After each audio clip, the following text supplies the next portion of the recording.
Invita a Pati acá, mire. Bendiciones, hermanos, Dios les bendiga mucho. Les damos la bienvenida a nuestras redes sociales. Estamos haciendo un Facebook Live, nos pueden ver en línea también. Les damos la bienvenida y en nuestro canal de YouTube. Por las fechas que estamos viviendo, el tema que quise tocar el día de hoy es la crucifixión de Jesús. ¿Cómo es de que Jesucristo fue llevado a la cruz? ¿Saben? Vamos a abrir nuestra Biblia, por favor, en Juan 19. Si quieren leer, seguirme acá con la vista, también está correcto. Vamos a leer el libro de Juan. Está en el Nuevo Testamento. Juan 19, del 16 al 37. Dice así la palabra de Dios, dice la Biblia. Así que entonces lo entregó a ellos para que fuese crucificado. Tomaron pues a Jesús y le llevaron. Y él, cargando su cruz, salió al lugar llamado de la Calavera, y en hebreo Gólgota. Y allí le crucificaron, y con él a otros dos, uno a cada lado, y Jesús en medio. Escribió también Pilato un título que puso sobre la cruz, el cual decía: Jesús Nazareno, Rey de los Judíos. Y muchos de los judíos leyeron este título, porque el lugar donde Jesús fue crucificado estaba cerca de la ciudad. Y el título estaba escrito en hebreo, en griego y en latín. Dijeron a Pilato los principales sacerdotes de los judíos: no escribas Rey de los Judíos, sino que él dijo: soy Rey de los Judíos. Respondió Pilato: lo que he escrito, he escrito. Cuando los soldados hubieron crucificado a Jesús, tomaron sus vestidos e hicieron 4 partes, uno para cada soldado. Tomaron también su túnica, la cual era sin costura, de un solo tejido, de arriba a abajo. Entonces dijeron entre sí: no la partamos, sino echamos suerte sobre ella, a ver de quién será. Esto fue para que se cumpliese la escritura que dice: repartieron entre sí mis vestidos y sobre mi ropa echaron suertes. Y así lo hicieron los soldados. Estaban junto a la cruz de Jesús su madre y la hermana de su madre, María mujer de Cleofas, y María Magdalena. Cuando vio Jesús a su madre y al discípulo a quien él amaba, que estaba presente, dijo a su madre: mujer, he ahí tu hijo. Después dijo al discípulo: he ahí tu madre. Y desde aquella hora el discípulo la recibió en su casa. Después de esto, sabiendo Jesús que ya todo estaba consumado, dijo, para que la escritura se cumpliese: tengo sed. Y estaba ahí una vasija llena de vinagre. Entonces ellos empaparon en vinagre una esponja y poniéndola en un hisopo se le acercaron a la boca. Cuando Jesús hubo tomado el vinagre, dijo: consumado es. Y habiendo inclinado la cabeza, entregó el espíritu. Entonces los judíos, por cuanto en la preparación de la Pascua, a fin de que los cuerpos no quedasen en la cruz en el día de reposo, pues aquel día de reposo era de gran solemnidad, rogaron a Pilato que se le quebrasen las piernas y fuesen quitados de ahí. Vinieron pues los soldados y quebraron las piernas al primero y asimismo al otro que había sido crucificado con él. Mas cuando llegaron a Jesús, como le vieron ya muerto, no le quebraron las piernas. Pero uno de los soldados le abrió el costado con una lanza y al instante salió sangre y agua. Y el que lo vio da testimonio y su testimonio es verdadero. Y el que sabe que dice verdad, para que vosotros también creáis. Porque estas cosas sucedieron para que se cumpliese la escritura: no será quebrado hueso suyo. Y también otra escritura dice: mirarán al que traspasaron. Inclinen su rostro así como están. Señor Padre, gracias, Señor, porque tú eres bueno. Señor Padre, porque tu misericordia, Señor, es para siempre. Gracias, Dios, porque por tu muerte, Señor, tenemos vida nosotros ahora, Señor. Padre, yo te ruego, Padre, que esta enseñanza quede grabado, Señor, en nuestra mente, Señor, que la bajemos, Señor, a nuestro corazón para que podamos actuar de esa manera, Señor. Gracias porque tú pudiste venir hace 2000 años, Señor, para morir por nosotros, Señor, para morir, Señor, por todo el ser humano, Padre, que quiera tener una vida nueva, Señor. Yo te ruego, Padre, que tú, Señor, pongas como un carbón encendido, como dice Isaías, Padre, para que yo pueda mostrar tu palabra, Señor. En el nombre de Jesús te lo pido, Señor.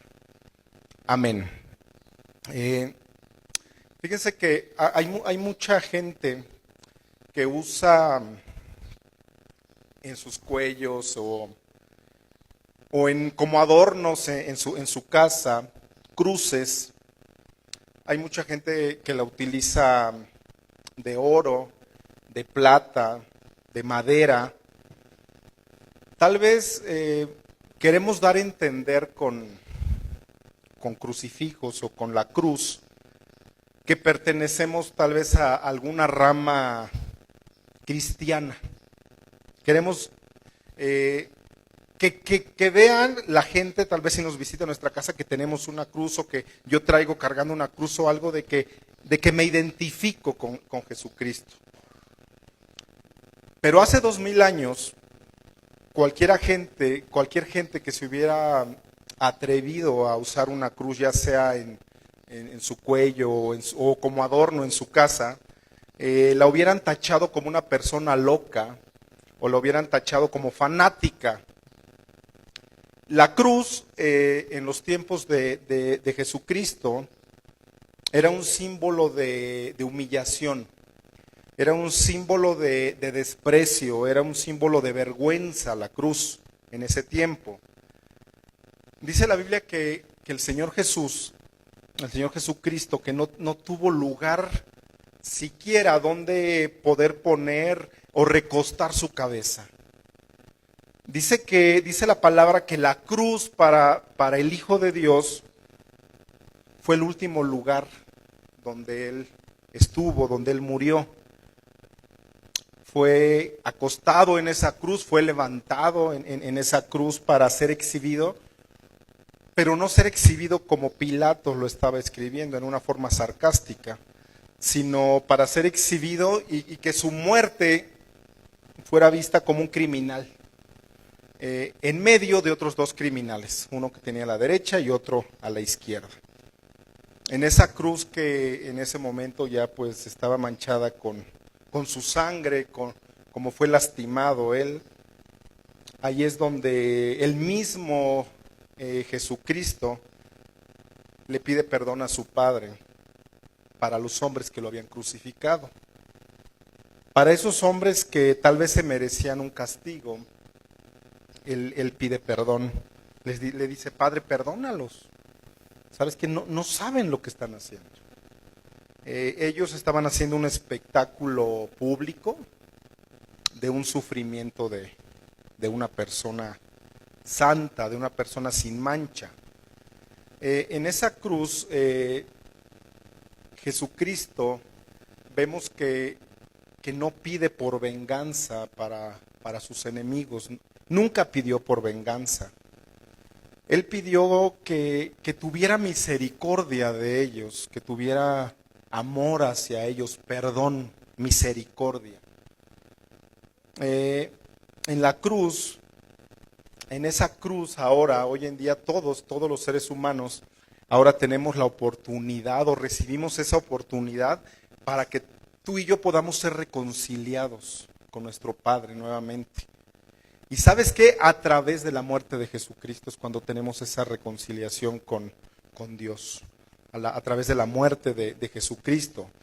Fíjense que esta es la razón, la única razón por la cual más bien la cruz ha captado la atención de tanta gente, de miles de artistas, de miles de pintores, de escultores, de poetas que han escrito esa cruz, de tantos artesanos para joyas que se han inspirado en esa cruz. Esa es la única razón, porque nos da la oportunidad de esa cruz de ser reconciliados nuevamente. Esa es la importancia que tiene la cruz. Yo hoy este día les voy a dar unos datos, tanto históricos como bíblicos, de la crucifixión de Jesucristo, de que fue algo real lo que sucedió en el Monte Calvario. Amén.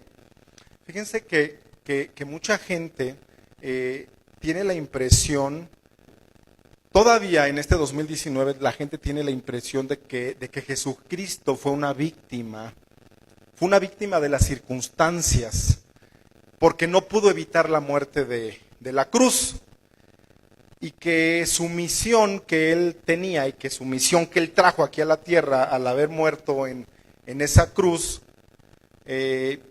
como Salvador, tal vez fracasó. Y que fue un fracaso rotundo. ¿Por qué? Porque murió. Tal vez mucha gente lo piense de esa manera, que fue algún fracaso, ¿no? El haber muerto. Hay muchos también que opinan que Jesucristo fue un perdedor. Yo he escuchado a gente que dice que Jesucristo fue un perdedor. Porque Jesús, en vez de escoger a gente prominente de su tiempo, de hace 2000 años, Él escogió a gente inculta, a pescadores, como seguidores para Él. Si Él hubiera, Jesucristo, realmente querido salvar al mundo, entonces no se hubiese dejado crucificar. Fracasó entonces Jesucristo. Hermanos, la crucifixión había sido profetizada con cientos y cientos de años con anticipación en la Biblia. Lo vamos a ver. En el Antiguo Testamento, por ejemplo, el Salmo 22. El Salmo 22 relata de una manera tan real, pero les tengo que decir que el Salmo 22 fue escrito 1000 años antes de que Jesucristo naciera, antes de que Jesucristo llegara a la cruz. El rey David escribe ese salmo, el Salmo 22, y vamos a leer unos versículos, pero quiero que noten ustedes la forma, cómo fue profetizado los sufrimientos del Mesías que iba a venir. En el versículo 1 dice las mismas palabras, en Salmo 22:1, dice las mismas palabras que Jesús dijo desde la cruz. Miren, vamos a leerlo. Vean, dice: Dios mío, ¿por qué me has desamparado? ¿Por qué estás tan lejos de mi salvación y de las palabras de mi clamor? El Salmo 22:1. Vean lo que dice el Salmo 22:14, escrito por el rey David. Dice: he sido derramado como aguas y todos mis huesos se descoyuntaron. Mi corazón fue como cera derritiéndose en medio de mis entrañas. Ese versículo 14, que fue escrito 1000 años antes de que él fuera a la cruz, profetizaba la causa por la cual Jesucristo moriría. Jesús no murió por desangramiento. Cuando el soldado romano le atraviesa con la lanza el costado, Juan dice, y lo acabamos de leer, dice que salió agua mezclada con sangre. O sea que a la luz de la cardiología moderna, esto significa que el pericardio que envolvía el corazón de Jesús ya estaba totalmente deshecho. Y que al salir agua mezclada con sangre implicaba eso, que ya ni siquiera sangre había en el cuerpo de Jesucristo. 1000 años con anticipación, el rey David ya lo había escrito como una profecía. La Biblia dice también que su corazón se había derretido como la cera. Nos muestra que la muerte de Jesús, de Jesucristo, realmente fue por una rotura del pericardio, de esto que envuelve el corazón. A Jesucristo, hermanos, en la cruz, cuando nuestros pecados fueron expuestos sobre su cuerpo ahí en la cruz, el corazón de Jesucristo explotó literalmente. Se deshizo su corazón. Ahí podemos afirmar ahora, tanto científicamente como bíblicamente, que que la muerte de Jesucristo fue por un dolor moral que él tuvo, que le explotó, que no aguantó más. O sea que tus pecados y que mis pecados lo mataron. Muchas de mujeres que han sido madres tal vez puedan identificarse con esto. Muchas mujeres al ver a su hijo o a su hija que está sufriendo, muchas veces yo he escuchado a mujeres que dicen, es que siento que el corazón se me parte porque mi hijo está sufriendo. ¿Cuántas madres sienten que mueren o tal vez o que como Jesucristo, que se les deshace el corazón al ver tanto dolor ocasionado por sus hijos? La Biblia, hermanos, anunciaba ahí en el Salmo 22 que el Hijo de Dios, que Jesucristo moriría y que su corazón se le derritiría como cera, como la cera. Vean lo que dice el Salmo 22:15. Seguimos con el Salmo en el Antiguo Testamento. Dice, como un tiesto se secó mi vigor y mi lengua se pegó a mi paladar y me has puesto en el polvo de la muerte. Aquí vemos en Jesús la sed tan intensa. ¿Ustedes han sentido una sed así tan intensa que cuando llegan a su casa se toman un vaso de agua así riquísimo y que así Jesucristo dice que su lengua se pegaba a su paladar? O sea, una sed tan intensa que experimentaba Jesucristo que hizo que literalmente, me imagino que con tanto polvo, con tanta situación que vivió ahí, se le pegara a su lengua, a su paladar. Sigamos leyendo el Salmo 22. Dice, porque perros me han rodeado, me han cercado cuadrilla de malignos, horadaron mis manos y mis pies.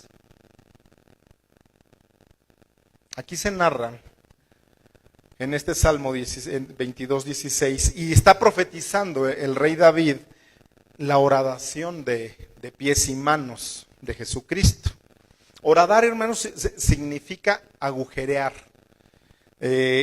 algo, atravesándolo de parte a parte, de lado a lado. Eso significa. Y sí, 1000 años antes, David ya lo había profetizado. Sigamos leyendo en el versículo 18. Dice, repartieron entre sí mis vestidos y sobre mi ropa echaron suertes. Lo que acabamos de leer en Juan. Aquí fíjense, podemos observar de qué forma tan exacta se escribe con lujo de detalles las características de la crucifixión de Jesucristo. Muy exacto. Hermanos, Jesucristo es el único personaje en la historia que se escribe con cientos y cientos de años de anticipación. Se escribe con cientos y cientos de años su nacimiento. Se escribe con cientos y cientos de años quién iba a ser su mamá, en dónde iba a nacer, se profetiza, qué iba a hacer en su juventud, qué iba a pasar en su muerte, su crucifixión, su resurrección, su entierro y su segunda venida. Es el único personaje en la historia. Tú dime a quien tú me digas. Jesucristo es el único que con años de anticipación la Biblia dice cómo iban a pasar las cosas tan exactas. Y dice que estas cosas que fueron escritas en la Biblia es para que tú creas y que para que yo crea. Dice Juan 20:31, no lo digo yo, mira. Dice, pero estas se han escrito para que creas que Jesús es el Cristo, es el Mesías, el Hijo de Dios, y para que creyendo tengas vida en su nombre. O sea que estas cosas son para que yo me enseñe y yo aprenda y que crea que Jesús es el Hijo de Dios y que es el Mesías. Hermanos, la Biblia es un libro pero verídico, real. O sea, sus palabras son tan verdaderas, tan fieles. Otro profeta que escribe de Jesús fue Isaías. Él lo hace 750 años antes de la crucifixión. Y vamos a leer de él en Isaías 53, del 3 al 12. Si no lo tienen, lo podemos seguir leyendo por aquí. Dice así, fíjense con qué exactitud Isaías, el profeta Isaías, describe la muerte de la crucifixión de Jesús. Despreciado y desechado entre los hombres, varón de dolores, experimentado en quebranto, y como que escondimos de él el rostro, fue menospreciado y no lo estimamos. Ciertamente llevó él nuestras enfermedades y sufrió nuestros dolores, y nosotros lo tuvimos por azotado, por herido de Dios y abatido. Mas él, Jesucristo, herido fue por nuestras rebeliones, molido por nuestros pecados. El castigo de nuestra paz fue sobre él, y por su llaga fuimos nosotros curados. Todos nosotros nos descarriamos como ovejas, cada cual se apartó por su camino, mas Jehová cargó en él el pecado de todos nosotros. Angustiado él y afligido, no abrió su boca. Como cordero fue llevado al matadero, y como oveja delante de sus trasquiladores, enmudeció y no abrió su boca. Por cárcel y por juicio fue quitado, y su generación, ¿quién la contará? Porque fue cortado de la tierra de los vivientes, y por la rebelión de mi pueblo fue herido. Y se dispuso con los impíos su sepultura, mas con los ricos fue en su muerte. Aunque nunca hizo maldad, ni hubo engaño en su boca. Con todo eso Jehová quiso quebrantarlo, sujetándole a padecimiento. Cuando haya puesto su vida en expiación por el pecado, verá linaje, vivirá por largos días, y la voluntad de Jehová será de su mano prosperada. Verá el fruto de la aflicción de su alma y quedará satisfecho. Por su conocimiento justificará mi siervo justo a muchos, y llevará las iniquidades de ellos. Por tanto, yo le daré parte con los grandes, y con los fuertes repartirá despojos, por cuanto derramó su vida hasta la muerte, y fue contado con los pecadores, habiendo él llevado el pecado de muchos, y orado por los transgresores. Es exacto, ¿no? Lo que le pasa al Mesías, lo que le pasa a Jesús 750 años después, el profeta Isaías ya lo había profetizado. Hay muchos textos, hermanos, en el Antiguo Testamento, muchos, que nos hablan con una exactitud de esas profecías acerca del Mesías, acerca del ungido. Vamos a ver ahora en el Nuevo Testamento, Pedro, ya en su primer sermón, ya Jesucristo ya había resucitado, ya había ascendido al Padre, pero vean cómo Pedro en su primer sermón, cómo se dirige. En Hechos 2:23, fíjense cómo dice, a este, está hablando de Jesucristo, a este, dice, entregado por el determinado consejo, ¿y qué dice? Y anticipado conocimiento de Dios. Ahí habla ya de los profetas, si te quieres tú profundizar. Prendisteis y mataste por manos de inicuos, ¿qué dice? Crucificándole. El apóstol Pedro dice que la muerte de Jesucristo fue por el determinado consejo y el anticipado conocimiento de Dios. O sea, Jesucristo no fue una víctima. O sea, que para Dios todo esto formaba un plan infinitamente sabio, eterno, desde antes de la fundación del mundo. Y aquí ya vimos eso. Hace como un mes aprendimos de qué es el conocimiento anticipado de Dios.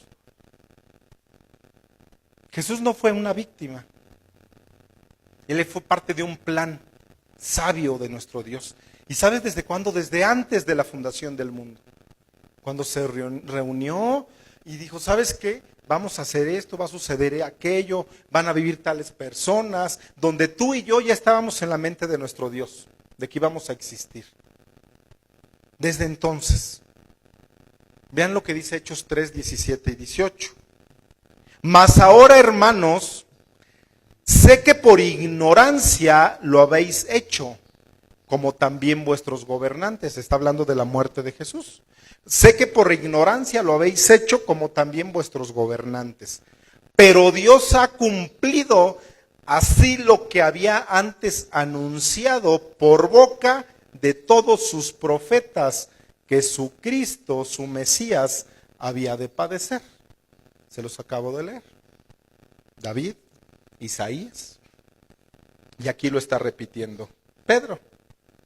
O sea que la muerte de Jesucristo, tanto en el Antiguo Testamento como en el Nuevo Testamento, hermanos, formaba ya de un plan exacto, de un plan perfecto para la redención de todos los seres humanos. Ya era parte de un programa de Dios. No es algo que se lo imaginó y que dijo, pues ahora vamos a hacer esto, y se lo sacó de la manga a Dios. Fue algo que ya tenía él proyectado. Hermanos, hay también orientación histórica para esto, y mucha. Hay información geográfica, y mucha. Todo esto, tanto lo histórico como lo geográfico, esto que precede su muerte, la muerte de Jesucristo. Y todo esto que estamos aprendiendo el día de hoy nos puede servir, hermanos, como antecedente histórico y que comprendas y que comprendamos mejor lo que pasó en ese día de su crucifixión. Fíjense que después del veredicto que da Pilato, dice la Biblia que Jesús fue entregado en manos de sus enemigos. Dice Juan 19:6. Vean. Dice, cuando le vieron los principales sacerdotes y a los alguaciles, dieron voces diciendo, crucifícale, crucifícale. Pilato les dijo, tomadle vosotros y crucificadle, porque yo no hallo delito en él. En ese momento Pilato entrega en manos de los soldados romanos para que empiece a sufrir Jesucristo la tortura romana y finalmente crucificarlo en ese momento de que acabamos de leer. Esto que ocurrió en el capítulo 19:6 de Juan, ocurrió entre las 7 y 7:30 de la mañana, más o menos. Jesucristo fue arrestado una noche anterior. Pero aquí, hermanos, encontramos que Jesús durante toda la noche se la pasó más o menos como hasta las 2 de la mañana en casa de Anás. Después con Caifás. Y después regresa con Pilato para su juicio judío que le estaban haciendo. Pero durante toda la madrugada llegaron con Pilato. Temprano de mañana, Pilato los recibe y se da cuenta, como dice Juan, que no hay delito que perseguir. Entonces lo manda con Herodes. Herodes era el rey en Judea, pero Herodes se lo regresa. No sabían qué hacer con el Mesías. Pero Pilato, a las 7:30 de la mañana, les dice, ahí está, hagan lo que quieran con él. Es el que se decide al fin y al cabo. Pero la sentencia de Jesucristo, al ser entregado en manos del pueblo, se dictó en un patio que está localizado ahí cerca del templo del rey Herodes, la fortaleza Antonia. Ahí es donde se dicta esto. Es en el norte del monte Moriah, atrás del templo que existía en ese momento. que en el año 71 fue derribado. Los soldados romanos se quedaban en Jerusalén. Les voy a dar algo histórico. Los soldados romanos en esas fechas se quedaban ahí en Jerusalén por la Pascua, por el Pesaj judío. Porque para los soldados romanos era bien importante guardar el orden. O sea, guardar el orden. Guardar la ley era bien imprescindible para los soldados romanos. Era lo más importante, que hubiera orden. Entonces, la tortura para un criminal por de los romanos era un deporte. Era como un deporte, literalmente. Hermanos, así que cuando Pilato agarra a Jesús y se lo entrega en manos de los judíos y de los soldados romanos se deleitaban en las torturas, les gustaba, eran preparados para eso. Eran expertos los soldados romanos en sadismo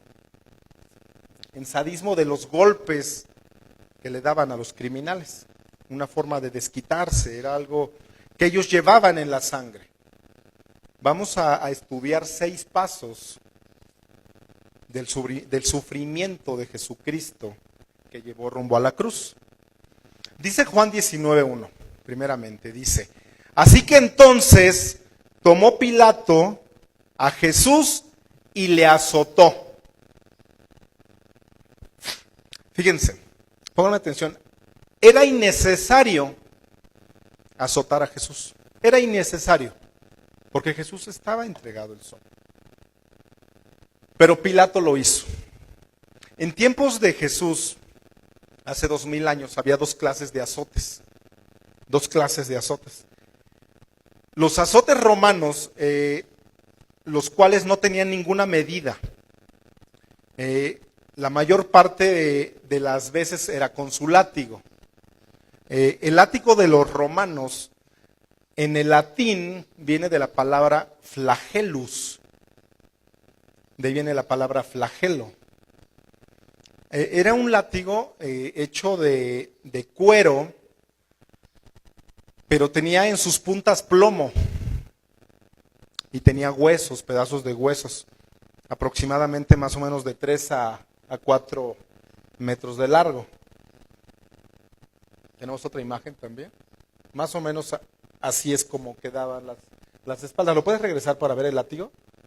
Miran así, con puntas de plomo y hueso. Era para que cuando jalaran, rasgaran completamente. Se pegaba en la piel y rasgaban. La idea era lastimar.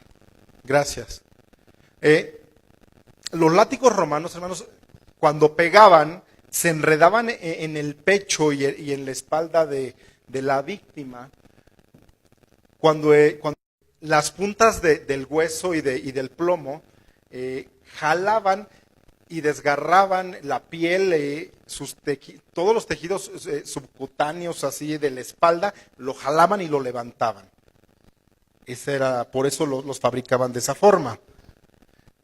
La mayor parte de las ocasiones, las víctimas no podían soportar esa tortura de flagelación. No lo podían soportar, morían antes de tanto dolor que había, se morían antes. Pero había una ley para los judíos, eso tenemos que aprender. En Deuteronomio 25, en el Antiguo Testamento, los judíos no podían azotar a las personas con más de 40 azotes, era una ley. Entonces los judíos, como tan cuidadosos que eran, pues decían que reciba 39 azotes nada más. El número 40 de azotes, no se lo daban por aquellos de qué tal si se nos pasa la mano. Eran cuidadosos. Pero los judíos, vamos a entender esto, no podían decirle a Pilato que le diera 40 azotes. Por eso la Biblia no nos narra la cantidad de azotes que le dieron a Jesús. Porque no se los dieron los judíos, se lo dieron los soldados romanos. Si se los hubieran dado los judíos, los del Sanedrín tenían un agente especial que les pegaba los azotes, tendrían que ser 39. Pero tanto rencor que existía entre los judíos que dijeron, pues que a ellos le peguen, porque nuestra ley en Deuteronomio 25 dice que nada más tienen que ser 39. Entonces que mejor le peguen los romanos, para que no haya número de azotes. Número 2 del sufrimiento. El primero fueron los azotes. El 2, dice la Biblia que le pusieron una corona de espinas. ¿De dónde recogieron esas espinas? Pues de las nopaleras de la Palestina. Fíjense que de acuerdo al historiador Josefo, estas espinas tenían aproximadamente de 3 a 4 pulgadas de largo. Miren, más o menos. Vean, así están las espinas en la Palestina en los tiempos de Jesús. Gracias. Esas espinas, esa corona de espinas que le ponen, cuando se la ponen, le desgarra parte de la piel del cráneo, se la incrustaron hasta el cráneo de la cabeza de Jesús. Eso llega a producirle tal hemorragias que fueron tanto internas como externas del sufrimiento de Jesucristo. Otro sufrimiento, el tercero, fue raspaduras que tuvo en hombros y en su espalda. Dice Juan 19:17, y él cargando su cruz, nadie le iba ayudando, dice que él iba cargando su cruz, salió al lugar llamado de la calavera, en hebreo Gólgota. Hermanos, la cruz les producía a la víctima tal fricción que al cargarla aquí en su hombro, en su espalda, les causaba, a Jesús le causó quemaduras, magulladuras aquí en su espalda, en su cuello, desprendimiento de piel. Era totalmente un sufrimiento el morir de esa manera. El cuarto sufrimiento de Jesús fue el rasgamiento de su carne. Esto fue causado cuando lo estaban crucificando. Cuando levantaron la cruz, estaba un agujero que hacían en la tierra con piedras para que la sostuvieran. Al momento de que estaban acostados y ponían de pie y caía, ahí se estiraba completamente el cuerpo. Entonces, al momento que la cruz caía en ese hoyo, el cuerpo de Jesús y el cuerpo de todas las víctimas de muerte de cruz caían, entonces los clavos se movían y se rasgaban completamente. Porque una cosa es que le hubieran puesto los clavos en la cruz, acostado. Miren los clavos. Era para que atravesaran. Tenemos otra imagen, miren, esa la bajé de internet porque es de un hueso que encontraron ahí en el monte Gólgota de donde hacían las crucifixiones. ¿Cómo lo hacían? Miren, y ahí quedaron, atravesaban. Es una imagen que el clavo atravesaba de lado a lado. Gracias. Los historiadores de aquella época, los más reconocidos eran Josefo y Plinio. Fueron de la época de Jesús. Ellos narran que los clavos que utilizaban en la cruz no eran colocados en la mano, sino que eran colocados en la muñeca, porque se desgarraban, entonces se jalaban, entonces aquí el hueso sostenía para estar en la crucifixión. O sea que al momento de que Jesús cayó en el hoyo cuando estaba en la cruz, se le rasgó toda la carne de sus muñecas y de sus pies. Ahí es cuando quedó totalmente estirado. Eso es lo que también sufrió Jesucristo al morir. El quinto sufrimiento de Jesucristo fue la burla de los soldados romanos y de los judíos. Miren, fueron muy crueles al momento de la crucifixión de Jesús. Dice la Biblia que le abofeteaban, que le escupieron. Dice que le golpeaban la cabeza varias veces. Fue burla eso, o sea, ya era una burla. Le rompieron la nariz se la destrozaron, las orejas, o sea, todo lo de la cara estaba deshecho, las cejas, todo estaba desfigurado. Vamos a leerlo, mire, dice Mateo 27, del 27 al 31. Mateo, uno de sus discípulos, escribió de esta manera. Dice, entonces los soldados del gobernador llevaron a Jesús al pretorio y reunieron alrededor de él a toda la compañía y desnudándole. No lo dejaron en túnica, Esas imágenes que vemos, tal vez babilónicas o católicas, que tenemos imágenes que lo dejaron con una túnica, es mentira. Aquí dice que lo desnudaron. Y desnudándole, le echaron encima un manto de escarlata y pusieron sobre su cabeza una corona tejida de espinas y una caña en su mano derecha, e hincando la rodilla delante de él, le escarnecían, se burlaban de él, diciendo, sálvate, rey de los judíos. Y escupiéndole, tomaban la caña y le golpeaban en la cabeza. Después de haberle escarnecido, le quitaron el manto, le pusieron sus vestidos y le llevaron para crucificarle. Imaginen esa espalda ensangrentada de tantos golpes que le dieron con los chicotes estos romanos. Esa espalda de Jesús después de haberle hecho pues de todo, ¿no? En su cuerpo dice que le pusieron una capa púrpura. O sea, imagínense, la sangre está abierta y le ponen una capa, la sangre de Jesús se le pega a la capa en el camino del pretorio al monte Gólgota. Se le queda pegada. Tú te cortas en un dedo, te pones, no sé, así, se queda pegado, ¿no? Ahora imagínense la espalda de Jesús completamente agrietada, abierta, era una sola herida a su espalda, le ponen esa capa, pues se le pegó. Cuando llegan al monte Gólgota, le arrancan esa capa. ¿Le dolió? ¿O no le dolió? Entonces imagínense esa sangre coagulada que ya llevaba. Se le arrancó partes de su piel, de su espalda. Dice ahí Mateo que del camino del pretorio a la cruz, dice que le colgaron una placa de madera, la cual decía el rey de los judíos.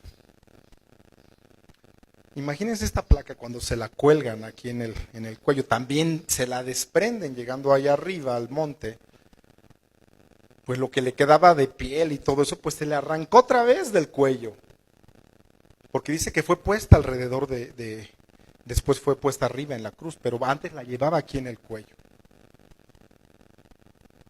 Yo me pregunto, ¿por qué tuvieron que mandar a hacer una placa que dijera el rey de los judíos? El rey de los judíos. Estudiando un poco de historia, no podía existir algún criminal que en la época de Jesús, obviamente, donde la gente no supiera por qué lo iban a crucificar, por qué delitos lo iban a matar.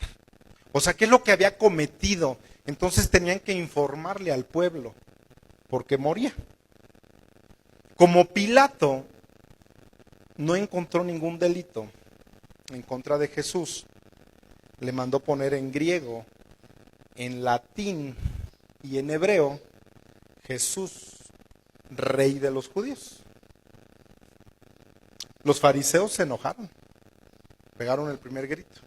Dijeron, no es nuestro rey, ese no es nuestro rey. Pilato les contesta, lo que yo he escrito y lo que he dicho, así se queda. Esta placa que se la colgaron a Jesús en el trayecto del pretorio al monte Calvario, los soldados acostumbraban públicamente empujar al reo, a la víctima, hasta el momento de que lo crucificaban. Esto es para que la gente, hermanos, hiciera un espectáculo.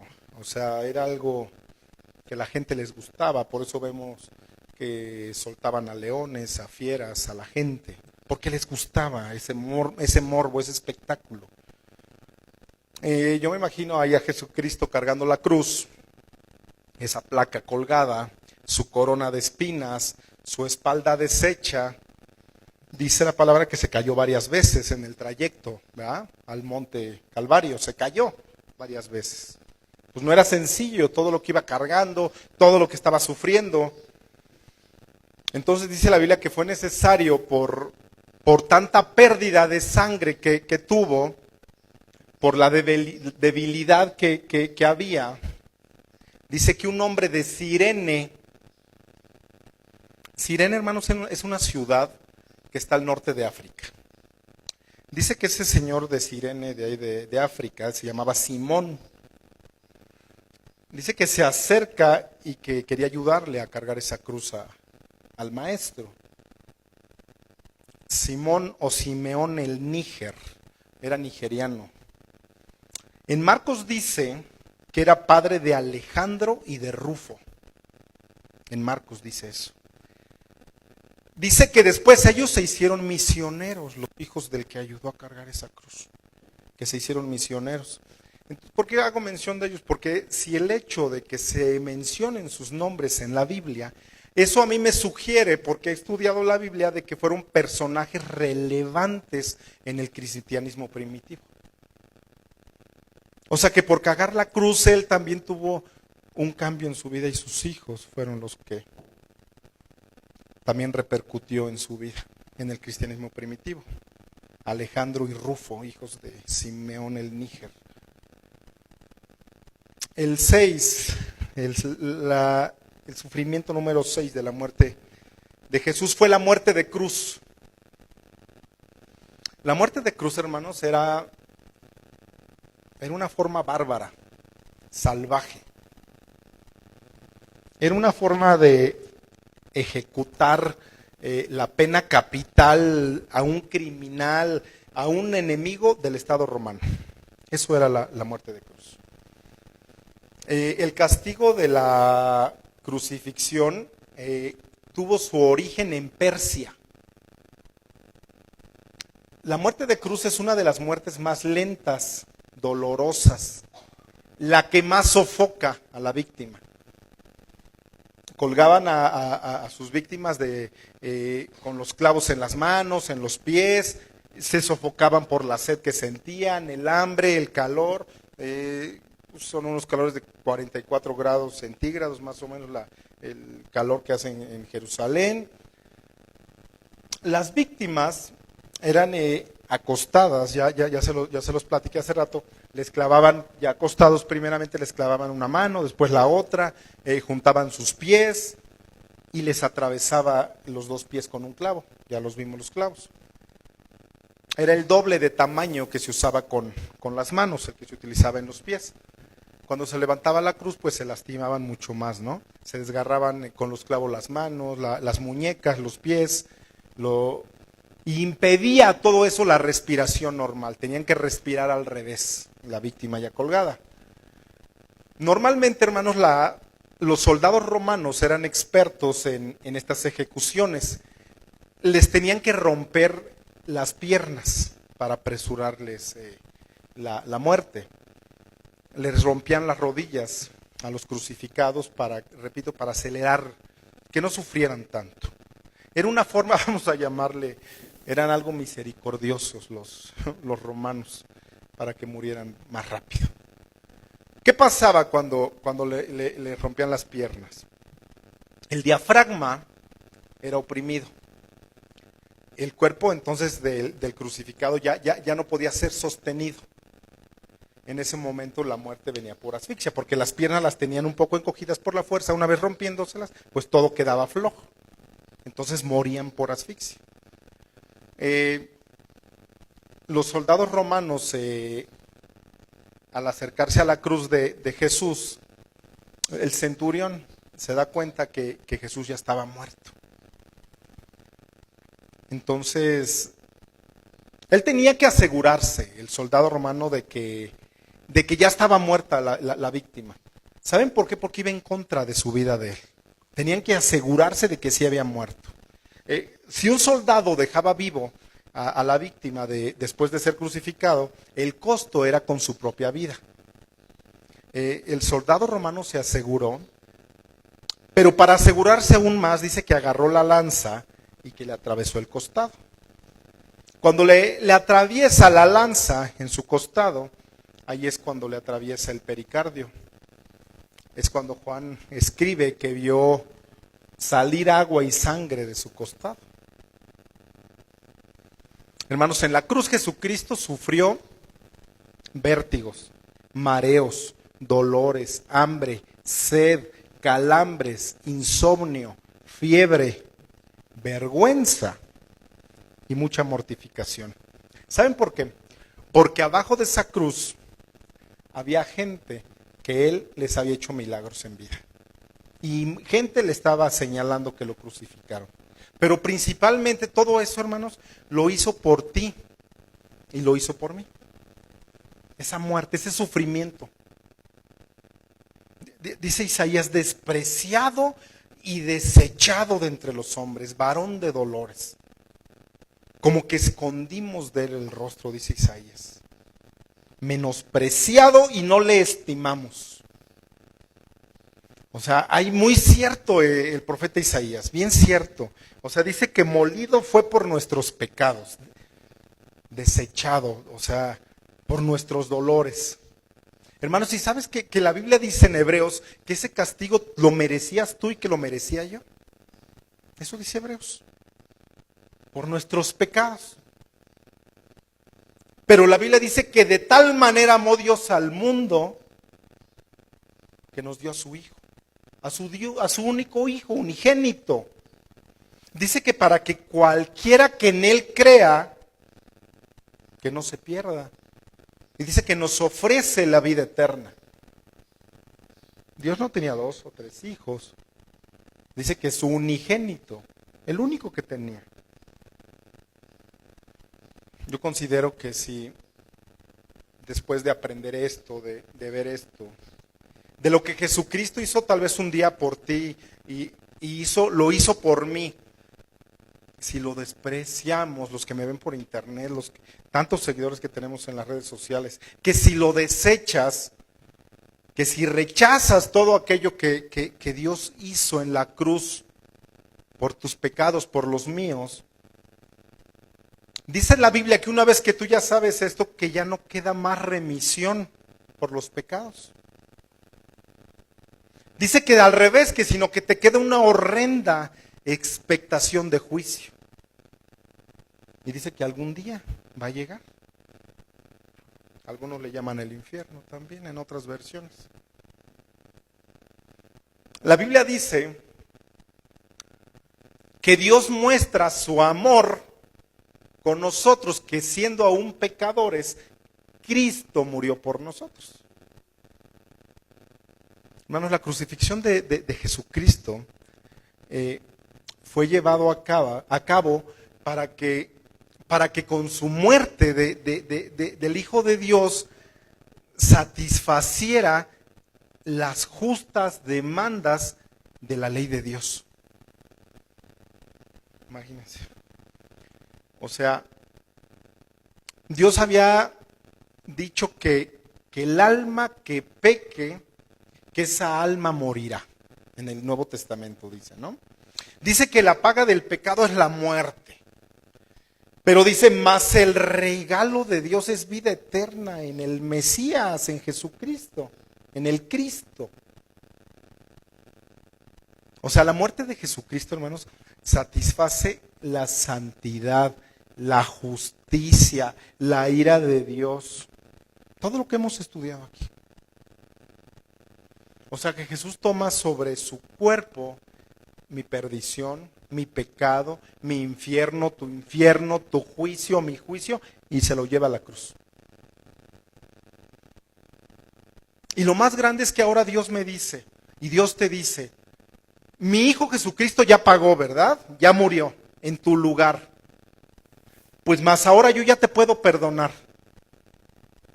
Porque Jesús ya sufrió, ahora tú puedes vivir. Como Él ya murió, ahora tú puedes resucitar. Eso es lo que hizo, eso grandísimo, ese milagro que yo le llamo, eso lo hizo en la cruz del Calvario. Eso, lo más grande. Para que yo pueda vivir, Él murió.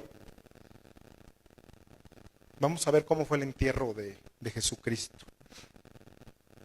Hermanos, el entierro de Jesucristo nos enseña la última lección. Porque saben que la muerte de Jesús, hermanos, hizo más por los hombres que su nacimiento. Porque la Biblia ni marca el día que nació. Muchos dicen que el 24 de diciembre, que el 25 de diciembre. No es cierto. Si haces un estudio, un exégesis, nació entre septiembre y octubre Jesús. Pero la Biblia no lo aclara. Lo deja para que lo estudies. Pero su muerte sí aclara cuándo murió. Porque es más importante su muerte de Jesucristo que cuando Él nació. ¿Por qué? Porque eso nos va a traer la libertad para nosotros, nos va a llevar a vida eterna, simplemente por eso.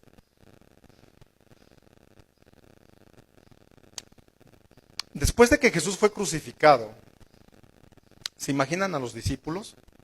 A las mujeres que siempre lo acompañaban a Él, los que lo acompañaron, que fueron muy pocos al monte Gólgota, fueron 2 mujeres y un hombre nada más, su madre, María Magdalena, y Juan, son los que estuvieron Él en la cruz.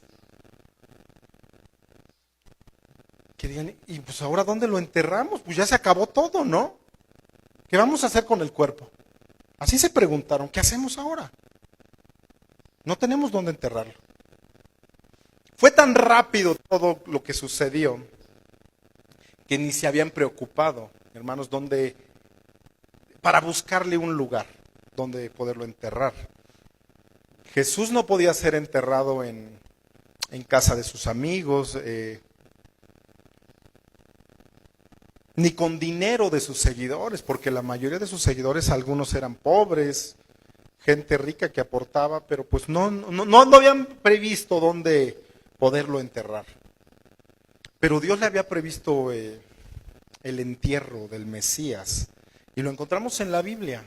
Vamos a leer en Juan 19, 38 al 42, dice, después de todo esto, José de Arimatea, que era discípulo de Jesús, pero secretamente por miedo de los judíos, rogó a Pilato que le permitiese llevarse el cuerpo de Jesús, y Pilato se lo concedió. Entonces vino y se llevó el cuerpo de Jesús.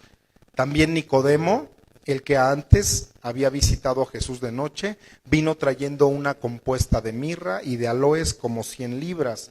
Tomaron pues el cuerpo de Jesús y lo envolvieron en lienzos con especies aromáticas, según es costumbre sepultar entre los judíos. Y en el lugar donde había sido crucificado había un huerto, y en el huerto un sepulcro nuevo, en el cual aún no había sido puesto ninguno. Allí pues, por causa de la preparación de la Pascua de los judíos y porque aquel sepulcro estaba cerca, pusieron a Jesús. Los 2 hombres que participan finalmente en la vida de Jesús y en su muerte, fue un hombre muy rico, dice la Biblia que era muy rico, llamado José de Arimatea. Y el otro hombre que participa era un hombre que pertenecía al Sanedrín. En Juan 3 aparece la historia de Nicodemo. Yo le llamo Nicodemo el hipócrita, el hipocritón, porque nada más de escondidas lo veía y de noche, para miedo a los judíos, dice, que para que no lo descubriera. Nicodemo dice que lo buscaba nada más de noche, por eso tenía miedo de la gente y lo comenzaba, dice la Biblia, que a seguir de lejos nada más. José de Arimatea dice un libro apócrifo, que es histórico, que José de Arimatea era hermano menor de Joaquín, el padre de María. Entonces esto lo convierte en tío abuelo de Jesús. Dice ese libro que se convirtió en tutor de Jesús después de la temprana muerte de José, el esposo de María. También se cuenta que fue decurión del Imperio Romano. El decurión romano es una especie de ministro, era encargado de extraer de las minas plomo y estaño en Israel, según unos evangelios apócrifos históricos. José de Arimatea, dice la Biblia, que le ofrece un lugar para enterrarlo. Y dice que Nicodemo lleva las especias aromáticas, las ropas que usaría dentro del sepulcro. Jesús ya había dicho anteriormente en Juan 12, 32 dijo, y yo, si fuera levantado de la tierra, a todos atraeré a mí mismo. O sea, este magnetismo que hasta el día de hoy Jesucristo tiene, comenzaba a actuar desde su muerte. Todos querían participar. Ese magnetismo, dice Juan 12:32, si yo fuera levantado de esta tierra, o sea, el día que yo me muera, a todos atraeré a mí mismo. Y lo vemos con estos dos primeros, que querían participar ya de alguien importante. De alguien tan importante que tuvo que marcar la historia, un antes y un después de Cristo. Este magnetismo ya comenzaba a actuar en esos hombres. Esos hombres que tuvieron miedo alguna vez, que lo seguían de noche, que no seguían al Mesías abiertamente, pero a hoy en día ya vemos que arriesgaban su reputación, que ya no les importaba que si lo veían, enterrando el cuerpo del maestro. Les proporcionaban hasta la ropa a Jesús que necesitaban llevar en la sepultura. O sea, dentro de estos dos hombres ya empezaba a operar algo totalmente distinto a cuando Jesús estaba en vida, que hasta el día de hoy, en el 2019, sigue atrayendo a tanta gente. El gran maestro, Jesucristo, el profeta, Dios, el Hijo de Dios. ¿Qué comenzaba a hacer en ellos?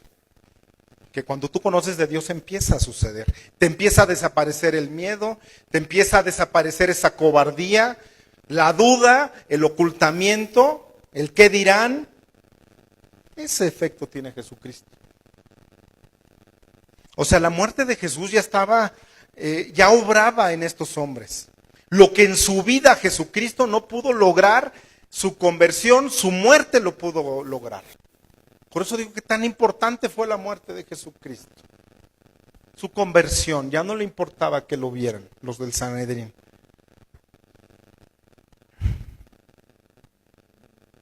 La Biblia dice que Dios no nos ha dado un espíritu de cobardía. Dice que sino de poder y de dominio propio. Eso nos ha dado.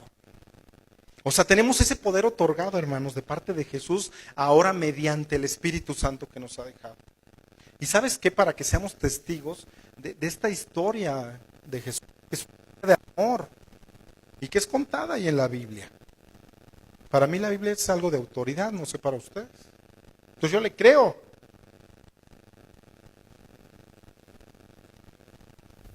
Cuando Él resucita, dice que resucita al tercer día, un día como hoy. Dice que se le apareció a más de 500 personas. Ahora han pasado más de 2000 años de cristianismo. El mensaje que nos deja Jesucristo y la orden que nos deja a nosotros, dice que es ir y predicar este evangelio, ir y predicar ese amor, ir y predicar esa justicia a toda criatura. Dice que la palabra que les enseñes a guardar, que cómo deben guardar sus mandamientos. Dice la Biblia que los tenemos que bautizar en el nombre del Padre, del Hijo y del Espíritu Santo. Dice Jesús, aquí estoy con ustedes todos los días, hasta el fin de los siglos. Esa nos dejó esa orden. Hermanos, muy pronto, y no sé cuándo, este mundo se va a acabar. estamos viviendo los últimos tiempos. Muy pronto, tal vez nuestra vida o tu vida tendrá que enfrentarse a la muerte, tarde o temprano, todos vamos hacia allá. Pero déjame decirte que ahora que Cristo ha muerto, que el Mesías ha resucitado, tú y yo, o sea, nosotros somos responsables de continuar dando este mensaje de reconciliación, de que te reconcilies con tu Padre, que te reconcilies con Dios, porque ese es el ministerio que dio, que dejó.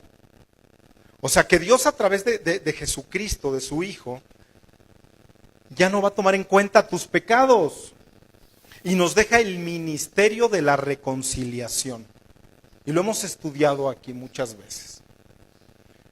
Que te reconcilies con Él. Y ¿sabes qué? Eso nos hace embajadores a ti y a mí. Embajadores de Él.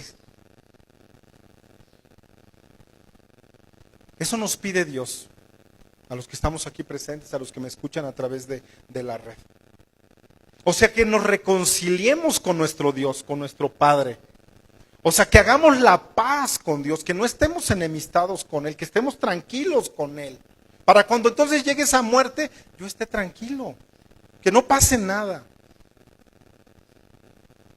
Que creas en la muerte de Jesús como la forma que Dios pagó tus pecados. Es lo que Dios nos pide. ¿Cómo la forma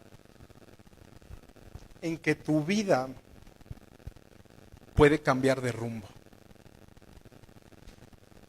¿Cómo por la forma en que tu vida puede ser transformada? Y solamente es a través de Jesucristo. Vean un video, preparamos un video, que lo vean.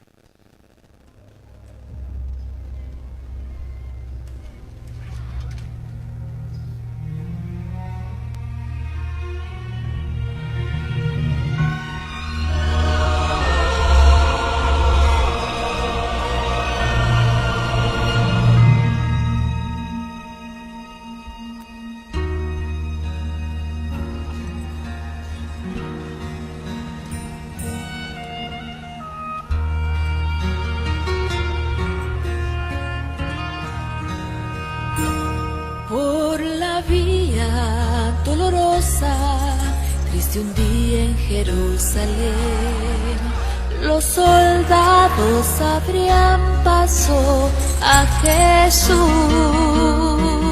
mas la gente se acercaba para ver al que llevaba aquella cruz.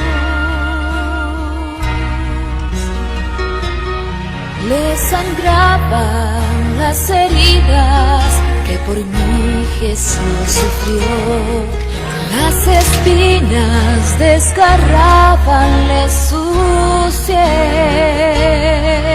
pero más inmenso fue su amor por quienes Él iba a morir, por la vía dolorosa que es la vía del dolor. Como oveja vino Cristo, Rey y Señor, y fue Él quien quiso ir por su amor, por ti y por mí, por la vía dolorosa al Calvario y a morir.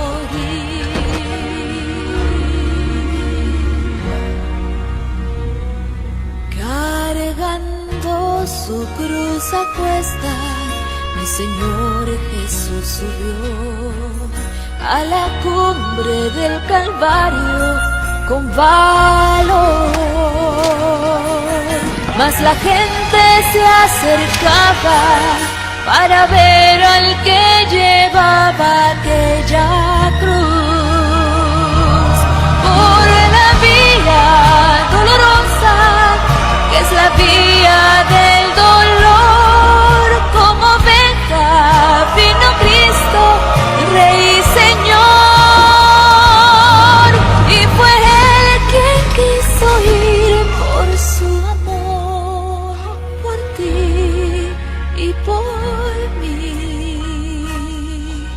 por la vía dolorosa al Calvario y a morir.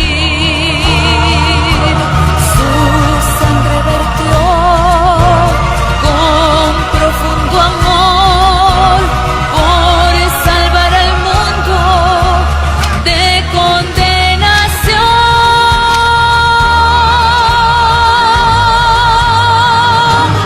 Por la vía dolorosa, que es la vía del dolor, como venga vino Cristo, Rey y Señor, y fue Él quien quiso ir por su amor, por ti y por mí, por la vía dolorosa al Calvario y a morir.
Pónganse de pie.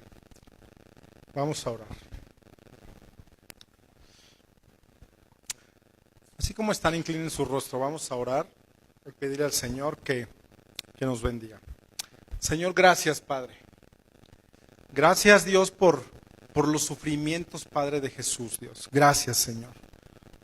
Dice la Biblia, Padre, que como una oveja, Padre, que no abrió su boca, Señor, pero que todo lo que hizo que era necesario, Padre, que era necesaria su muerte, Señor. Gracias, Padre, por la muerte de Jesús, Señor. Gracias, Padre. Padre, narrando tu historia, Padre, narrando, nos identificamos, Padre, contigo. Nos identificamos, Padre, en tu vida, Señor, en tu sepultura, Señor, en tu resurrección, Padre. Gracias, Señor. Dice la Biblia, Padre, que cuando Jesús resucitó, Padre, que nos levantó juntamente con Él. Gracias, Señor, por eso. Señor, Padre, perdónanos nuestros pecados, Señor. Perdona nuestros pecados pasados, Señor. Por nuestros pecados actuales, Señor, y por nuestros pecados futuros, Señor. Dice tu palabra que tú ya no los has perdonado. Que ni lo que hemos cometido, Señor, tú ya no los has perdonado, Padre. Tú tienes ese poder, Señor. Señor, perdónanos, Señor. Gracias, Padre. Yo sé, Padre, porque tú nos perdonas siempre, Señor, siempre. Y no porque seamos buenos, Señor, o porque me merezcas, Señor, ese perdón, Señor. Tú nos perdonas, Señor, porque tu Hijo murió en mi lugar, Señor, murió en tu lugar, Señor. Gracias, Señor. Te bendecimos, Señor, esta mañana, este día, Señor. Estamos agradecidos, Padre, por tu obra en esa cruz del Calvario, Señor. Todo lo que predicamos al año, Padre, es de esto, Señor, de esta obra magnífica, Señor, en la cruz. Esta obra, Padre, redentora. El milagro más grande, Padre, que ha existido, Señor. Fue ahí en ese monte, Señor, al norte de Jerusalén, Señor. Donde tú nos perdonas, Padre, todos nuestros pecados. Padre, que no queremos ser, Padre, cobardes, Señor, como José de Arimatea, Señor, o como Nicodemo, Padre, que nada más secretamente, Señor, te queremos seguir, Señor. Padre, hoy queremos recibir, Padre, ese poder, Padre, de parte de ti, Señor, de una vida resucitada en ti, Dios. Bendícenos este día, Señor. Danos más fe para creer en ti, Señor. Danos aún mayor fe, Señor, para poder creer todos estos hechos, Padre. Ya que científicamente, Padre, bíblicamente, geográficamente existen los lugares. Ahí está la tumba vacía, Señor, que tú resucitaste un día, Padre. Ahí está el monte, el Gólgota, Señor. Con lujo de detalles como lo muestra tu palabra, que había un huerto, Señor. Muy explícito todo, Señor. Gracias porque eres Dios, porque eres grande, Señor. Y te recibo en mi vida, Señor. Ese poder, Señor, que tú me dejaste, Padre. Que cosas mayores haríamos, Señor. Aún, Señor. Ese poder que dice Hechos 1:8, Padre. Que recibiríamos ese poder. En el nombre de Jesús, Padre. Bendícenos, Señor. Que vayamos con esa reflexión, Padre. En nuestro corazón, en nuestra mente, Padre. Para poder obedecerte, Señor, a ti, Señor. Que lo que tú quieres, Padre, es que cambiemos nuestra forma de vida. Nuestra forma de ser, Señor. Tú no pides más que cambiemos nuestra forma de ser, Señor. Que amemos a nuestros semejantes, a mi enemigo. Gracias, Padre, porque eres Dios, porque eres grande. Gracias por morir en esa cruz, Padre, que nos dejas tantas enseñanzas, tantos principios, Señor. Gracias, Señor, porque eres grande.